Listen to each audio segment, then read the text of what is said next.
Welcome to the Keiser Report. I'm Minimax Keiser. Yeah, that's right. I got shrunk. After last episode, Stacy threw me in the laundry and shrunk me. Now I'm only about 8 inches tall. Stacy? Max, hand me the little mini Max here because, if this Max were introducing the show, you would find it pretty creepy. Probably as creepy as these blow-up dolls now filling the empty tables at restaurants. Here is a headline that I found. Actually, it was Geek Boy from Ireland, and he tweeted at us, and he said, Keiser Report, fake customers in the restaurant, an illusion of demand. There's a Keiser Report analogy in there somewhere. And he was referring to an RT headline that one German restaurant has found a solution to maintaining social distancing on its reopening, mannequins. The family-run business has filled tables with plastic people in order to keep customers apart and create a vibrant dining atmosphere that is not creepy at all. Nope. Not creepy. No, it's like that film Airplane, remember? They had the blow-up pilot. Yes. Yeah, and all kinds of mischief followed. Catch that film. Very amusing. Well, yes, the Potemkin villages in Northern Ireland during the crisis to make it look like stuff was going on, that there was business activity where there were no business activity. So this illusion of demand is key to our modern economy because it's demand first, then supply. Usually people think about supply first, then demand. Like, oh, I'm going to make a really nice corkscrew. And if I do a great job, there's going to be huge demand for my corkscrew. But here in a modern society, with the financialization that we're living under, demand is created first in the form of massive oceans of fiat money that flood the globe. And then all that fiat money is looking for a home.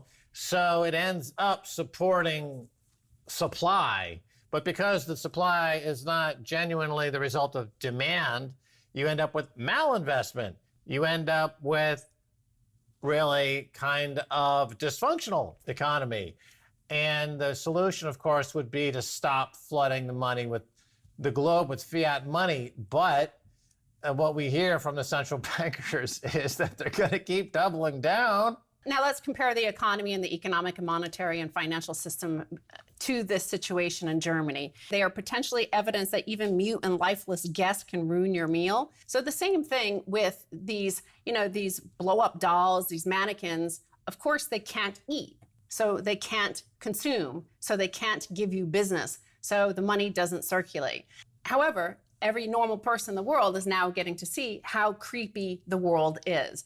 To the Keiser Report for the past 10 years, we see the economic metrics, and it is as creepy to us as it is creepy to you to sit in a weird restaurant filled with half the customers are mannequins, right?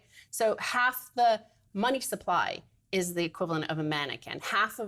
Even more than half of the economic activity is just the equivalent of a blow-up mannequin sitting there disturbing your meal, right? Because it's disturbing to sit there and look at it. That's what we see when we look at fracking, what we see when we look at negative interest rates, what we see when we look at the Fed buying ETFs. It's the same sort of disturbing fake economy. Look, when you go to negative interest rates and you go to negative oil prices, you're essentially saying that time has stopped and space no longer exists. So why not in a restaurant full of lifeless, without any animation, blow-up consumers that are mere representations of life, right? So this is essentially a march of the plastic army that is descending now into our lives in all manifestations, driven, I would imagine, by some kernel of AI, right? So they're conditioning us to accept a blow-up doll future. It started in the 1970s, and now it's got its culmination here in the 21st century. The plastic army is upon us. So here are the blow-up dolls masquerading as economic activity in the M2 money supply data. Here's two different ways of looking at it. It's from the St. Louis Fed. Here you see the money supply boom during the dot-com bubble burst and then the 2008 crash. But here you can see it in this current situation. Huge, vast quantities of money supply. And remember, it's supposed to create the illusion of customers in your shop. Customers eating dinner with all you people. It's a festive atmosphere. Go out and shop, right? But here's the velocity. It's lifeless, it's mute, it doesn't actually circulate since 1998, 99. As you notice in your restaurant that the blow-up patrons aren't consuming anything, the solution, according to the policymakers, would be to make the blow-up consumers bigger, like inject more, helium or oxygen into the blow-up, and that'll somehow improve the situation. They're not taking into consideration they're dead, that they're lifeless, that they can't consume. Just like the money's velocity number shows us that for now a couple of decades it's been dying, and recently the money velocity is now pretty much at zero. It's like the terracotta warriors in China, right? They unearthed this terracotta army of lifeless clay soldiers that no one's really threatened by them, but they're kind of spooky. Okay, if you have a restaurant full of blow-up dolls, you're not going to book any sales, but the government will keep injecting more air into those blow-up consumers and telling you that the economy is growing, right? So that kind of it's not beyond stupid, right? It's an attempt to rewrite the laws of physics, and that's not going to end well. I'll tell you what it is. It's creepy AF. You're talking about AI. This is creepy AF. And ordinary people are starting to notice it when, say, the unemployment numbers come in the United States and the GDP forecasts come in at GDP now is now at negative 48%. So your economy is cut in half. It's half dead. Your unemployment numbers are 20%. They say officially 15%, but everybody knows it's above 20%. And what do the markets do? Soar. Well, that's the blow-up doll of the markets. Right. This is a depiction of the economy in actual terms. This is, if Max Keiser were depicted in the true size of the actual economy, it would look at this dimension, right? Everything else beside this, hello, where's Plucky? He's on the shelf behind me taking a nap. Quiet down. Oh, he's always interrupting me. Well, that fake Max, I like him kind of getting a better view. So he's in the show. And is he? And people could be creeped out. I noticed that fake Max is barefoot just like me. You see that? It's verisimilitude. Life imitating art, imitating life, imitating art. So, of course, all of this fakery is based on a U.S. dollar backed by oil, and we know that the oil price has gone negative because of the financialization and the fraud rampant in our economy, front-running ETFs and destroying the ordinary investor. Well, here is a part of this story of the global collapse in an economy, despite all the blow-up dolls in the monetary system. U.S. dollar shortage, Nigeria are running out of foreign exchange amid oil price collapse. Even with the recovery, the Nigerian government's revenue and its access to U.S. dollars through oil exports is less than half of what it was at the start of the year. So the oil export nations, especially places like Nigeria, which are vulnerable economies and not very diverse, they're suffering hugely because of the oil collapse. They're suffering a shortage of dollars. And somebody responds to this commodities trader woman, an analyst, and with some of the math. Now, it's his estimate, so it's not totally accurate and maybe not perfect, but I did rough math a while ago and estimated that U.S. dollar oil transactions will be down $1.1 trillion in 2020 versus 2019, from approximately $1.9 trillion down to $800 billion. Demand collapse plus price decline, that's a lot of lost U.S. dollars. So as part of the deal that was struck in 1971, all oil transactions are priced in dollars, right? So if you're Nigeria or you're Japan, if you want to buy oil, you have to buy dollars first, right? That's American-style global colonization, right? So America has an empire. Our colonies are places like Japan or Nigeria, and we colonize these countries using the dollar in terms of it's connected to the oil market, the energy market, through the petrodollar system. So Nigeria, one of America's colonies, because of the collapse in oil price, finds itself unable to buy enough dollars out there to keep itself from going into utter collapse. And that's not going to change. All these oil exporters that are American colonies, Venezuela is a colony, let's face it, of America, are going to go the way of the dodo, right? They're going to become extinct. unless they very, very, very quickly introduce hard money into their economy, either gold, but more easily and more up to the minute would be Bitcoin. So Nigeria, if you want to stay a country, get with the Bitcoin or you're gone. Well, in the meantime, we have this global fiat system, and the operator of the system, the Wizard of Oz of this system, is the United States Federal Reserve Bank. And the Federal Reserve Bank, because this decline in the dollars available overseas through real prices and real economic activity, they're going to have to create a mammoth, huge blow-up doll of a monetary system to pretend that this thing can stick together. And you see that, Max and I have looked at the fracking system, which, if you just look at it, if you look beyond the big blow-up doll of the headlines of like, we're number one, we're the number one oil producer. And if you look just at their own returns, their own financial filings to the stock market, you see that they don't actually make any money. And it takes more energy to extract a fracked barrel of oil than it is to produce. But nevertheless, here we have stealth bailout, shovels millions of dollars to oil companies. Stealth bailout. So we could all see it's a freaky, creepy blow-up doll. It doesn't really exist. We are not a number one producer of oil. This is fake. And we see it's creepy. Plus, it's a poor use of the word stealth. I think the word they're searching for is obvious. This is an obvious bailout. There's nothing stealthy about it. It's another obvious bailout. Look, in the Middle Ages, as people began to question Catholicism more, I noticed the cathedrals got bigger, right? So same thing with the dollar. As people question the U.S. dollar's veracity as a unit of exchange and a unit of account, the money printing is blown up, to huge Jupiter-like, Saturn-like proportions to try to block out anyone's doubt that maybe this is a joke being played on the world. And at some point, it's not going to be good. It's not going to be good. And that point is arriving very, very quickly.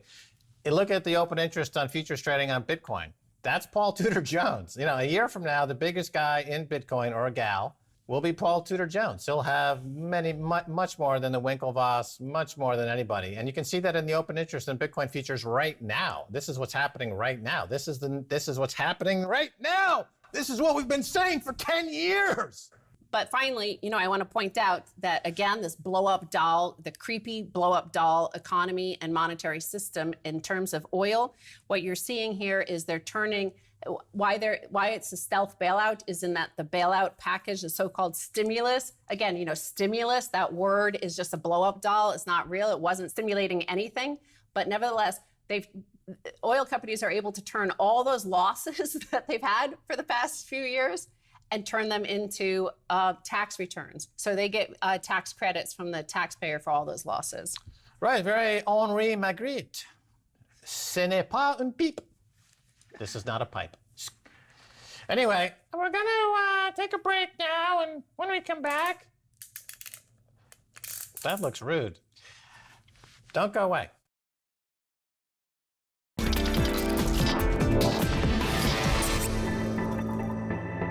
Welcome back to the Keiser Report. I'm Max Keiser. Time now to turn to Tyson Slocum of Public Citizen. Tyson, welcome back. Always great to be here. Let's talk about this price war that Saudi Arabia has started or tried to get involved with in the oil patch. And it looks like they started a war and they're getting crushed by it because it appears as though even though their cost of production is roughly $5 a barrel, which you would think would give them a strategic edge, it appears as though those on the other side of the trade were able to engineer negative $38 a barrel in the futures market. And this kind of changed the whole dimension of price wars and geopolitics in a matter of a couple of hours on the futures market here in the United States. Tyson, what do you think? Absolutely. National oil companies always appear to lose when they try to take on oil traders. And this is just another example. And nobody, surprisingly enough, seemed prepared for negative pricing on the WTI or West Texas Intermediate benchmark price. And the problems continue to persist. In fact, there was a stern letter written by the Republican chairman of the independent U.S. agency that regulates this market, called the Commodity Futures Trading Commission, basically reminding exchanges and other key market participants that they need to be vigilant about their duties and responsibilities to keep these important benchmark products solvent. So what we really have here is a lot of market participants are staying away from WTI and some of these other key benchmark products because they continue to be concerned about the prospects of negative pricing, which is obviously not a good thing if you're an investor. But it is part of a transformation of the United States economy and the global economy away from stuff, that is to say, away from the tangible world, and the transition to the financialized world. And this has been going on since Alan Greenspan was running the Federal Reserve Bank in Washington, D.C., when he commented that the world trade is getting lighter. You know, he was referencing the fact that more and more of world trade depends on trading paper around the world and not actual goods and commodities.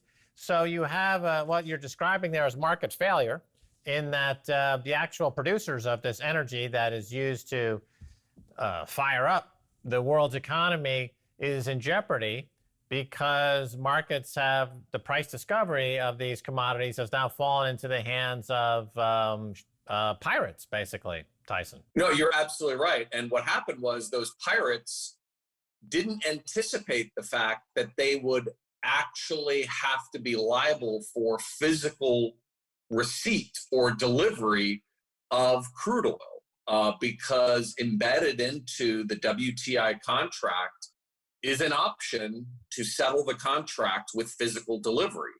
And as the contract neared expiration, 24 hours before contract expiration, it was panic time with all the speculators, because all of a sudden they were like, we might actually have to physically take these tens of thousands of barrels of oil that we're trading on paper, and right now all the storage is full. So they panicked getting out of the contract, and they caused the prices to go negative. So this had nothing to do with actual supply demand pricing by energy producers and energy consumers. This had everything to do with speculators and retail investors like ETFs, exchange traded funds, that were dominating most of the trading volume, and then got spooked when the prospect of settling those contracts with physical delivery came into focus. Let's look at one of those ETFs for a moment. The ticker symbol is USO, as in U.S. oil. And at one point, it's taking control of something like 25% of the oil market. And this brings up a number of questions. First of all, as you point out, there's a lot of retail participation in this product. So if oil trading has become weaponized and Saudi Arabia is perceived as the bad guy, then retail investors on Robinhood, by buying USO, are in open conflict with Saudi Arabia by trying to put them out of business. So there's that side to it. The other side of this is that the ETF, which is regulated, of course, they blew past any position limits that they're supposed to abide by, and flagrant law breaking there, but nothing new. So is this ETF, this USO ETF, is it the poor man's way to launch an attack on Saudi Arabia, Tyson? I don't know if the retail investors view it that way, but functionally that's how it's working.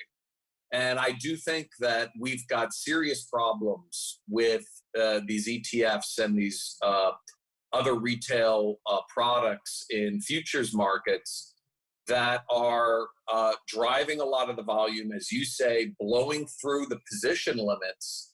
And remember, position limits reform was one of the cornerstones of the American federal government's response to the last financial crisis of 2008, when Congress passed in 2010 what's known as the Dodd-Frank Act. And one of the cornerstones of Dodd-Frank was mandating strong new position limits in commodity futures products like crude oil.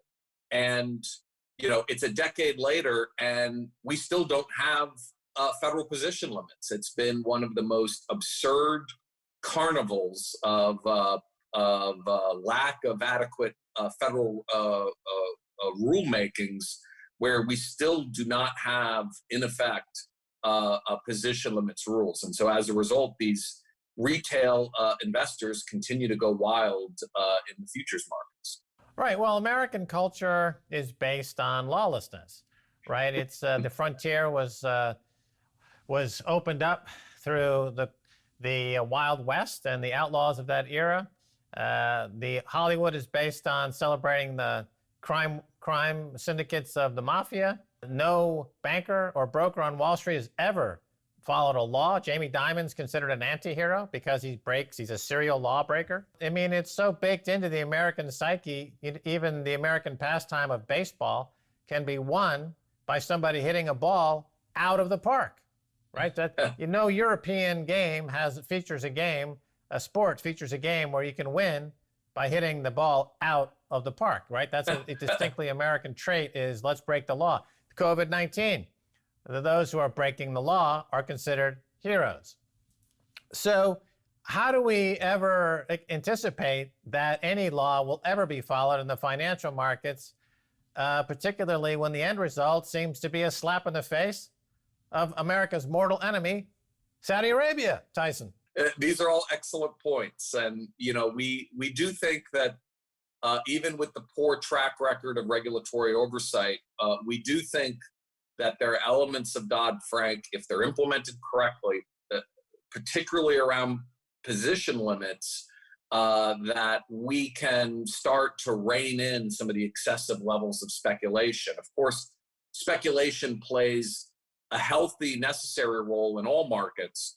The question is whether or not speculators are dominating the volume and the trading in a market that's designed to be a hedge against price risk for actual physical producers and users of that commodity product. So while oil prices traded negatively for the first time in 100 years, the price of money, that is to say interest rates, went negative for the first time in 5,000 years. And, you've got this fracking industry now that relies on negative interest rates to convince investors that they will lose money slower than just holding cash. So that's the value proposition of fracking. You will lose money slower than holding negative interest rate paper. But has the negative price impacted the industry as a whole, or have we entered into a post-mark-to-market economy where only the goal of not losing money quickly is the objective? Well, the fracking industry, which has had structural financial problems for a very long time, was left completely exposed here by the chain of events around COVID-19, where their entire business model has been exposed to be a complete sham. They are not going to make any money. And in fact, one leading CEO of a big fracker that has a big presence in the Permian Basin in Texas and New Mexico, in testimony before Texas regulators, when Texas regulators very briefly flirted with the idea of imposing production limits on Texas producers as a way to go after the Russians and the Saudis, this CEO of this fracking company came out and said, listen, the problem isn't Russia or Saudi Arabia, it's us. We have done a poor job with investors' capital. We've wasted it.